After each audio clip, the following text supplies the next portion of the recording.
Hi guys, welcome back to my channel. So today in this video I would like to read an article entitled Maritime Environmental Law Update September 2022 edition. We are providing this update on significant new development in international and US environmental maritime law, regulation, technology, and enforcement. Our prior update was issued in February 2002 and can be found here. International development: UK to adopt nuclear power ship regulation. The UK's Department for Transportation and Maritime and Coast Guard Agency are poised to enact new merchant shipping regulations covering nuclear power vessels later this year. The new regulations, which are expected to become effective at the end of November 2022, will incorporate international conventions for the safety of life at sea elements and will provide needed structure to support the use of nuclear power in merchant ships. Specifically, the regulations will implement the requirement of SOLAS Chapter 8, which codifies the building and operating standard in the Code of Safety for Nuclear Merchant Ships. The regulations also require nuclear power vessels to comply with the radioactive waste management requirement set forth in the UK's Nuclear Code. CLNG promotes LNG conversion to meet IMO's carbon regulations. Industry coalition CLNG recently released a report offering the view that converting existing vessels to liquefied natural gas should be an economically viable strategy for compliance with the International Maritime Organization upcoming carbon intensity indicator, which measures how efficiently a ship transports goods or passengers from a carbon emissions perspective. Will begin to take effect later this year as part of the extensive CO2 regulations adopted by the IMO in 2021.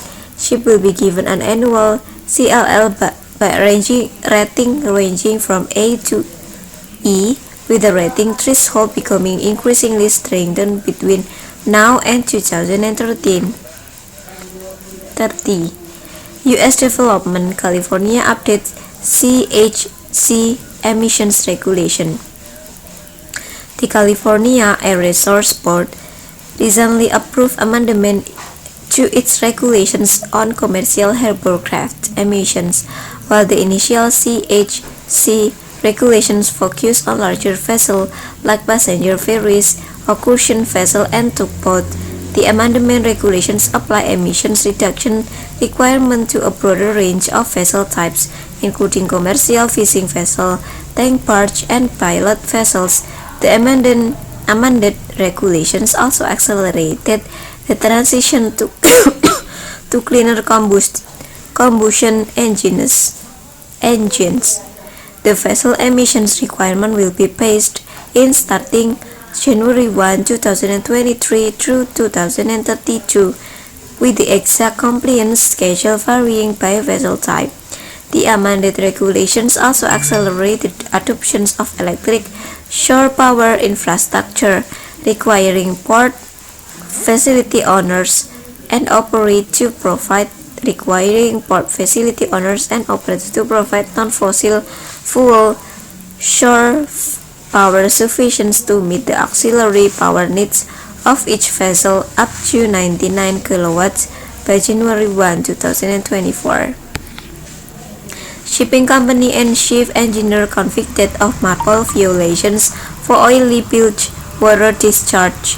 Greek shipping company New Trade Ship Management and Dennis Basabas, chief engineer for the Bulgar Longshore, pleaded guilty to a felony violations of the International Conventions for the Prevention and Pollution from Ships in a case brought by the U.S. Justice Department.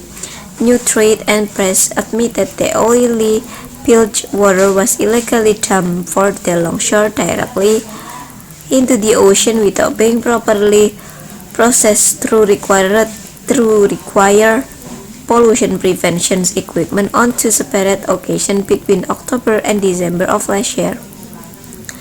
The U.S. further charged that Passabas failed to record the discharge in the vessel's oil record book and ordered low-ranking crew members to process sea water through the vessel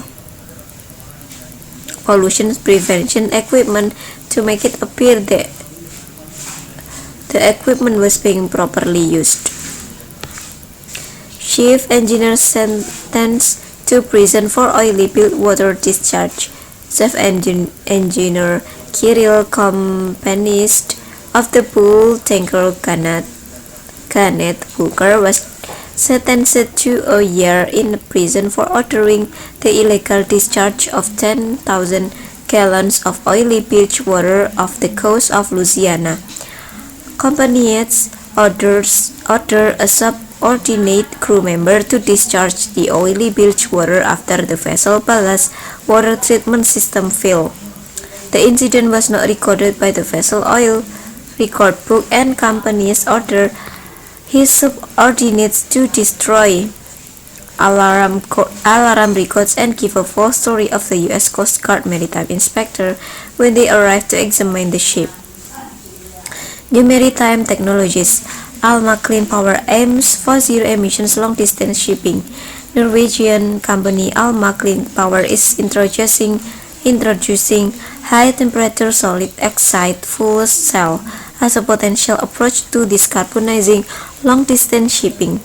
Through zero emissions, long-distance shipping faces significant challenges with current technologies including battery capacity limitation and hydrogen fuel supply availability.